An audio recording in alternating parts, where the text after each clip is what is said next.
आरोपीपैकी एक जो आरोपी आहे त्याचं नाव पार्ल्याच्या गुन्ह्यामध्ये ऑलरेडी वॉन्टेडमध्ये होतं, त्याला आपण अरेस्ट केलेलं आहे. पार्ल्याच्या गुन्ह्यामध्ये पण त्यांनी 5 आरोपी या व्यतिरिक्त अटक केलेले आहेत. त्यांची पण आम्ही कस्टडी घेणार आहे. यांचं बॅकग्राऊंड आतापर्यंत जे समोर आले त्यामध्ये हे कदाचित सायबर फ्रॉड करणारे असावेत जास्तीत जास्त करून, आणि वय यंग आहेत सगळे.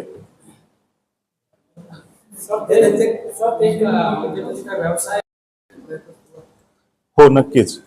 त्याने तो नंबर, ज्या नंबरवरून संपर्क केला आहे, तो जर यांच्यापैकी कोणी नसेल तर नक्कीच तो दुसरीकडे बसून हा सर्व खेळ करत आहे हे दिसतं. मग त्याला पकडण्यासाठी आपण प्रयत्नरत आहोत. आपली एक टीम ऑलरेडी धनबाद या ठिकाणी आहे आणि इथून जशी माहिती मिळेल काही तर त्याप्रमाणे अजून पण काही ठिकाणी गरज पडली तर टीम पाठवू. सर, या आरोपींसोबत पोलिसांचं आणि आरोपींचं किती दिवस असं कन्व्हर्सेशन सुरू होतं ते त्यांना आणि कशा पद्धतीने जवळपास आम्ही 4 दिवस त्यांचा सलग पाठपुरावा करत होतो. सुरुवातीला त्यांनी पैशाची मागणी केली आणि मग नंतर कन्व्हर्सेशन बंद झालं.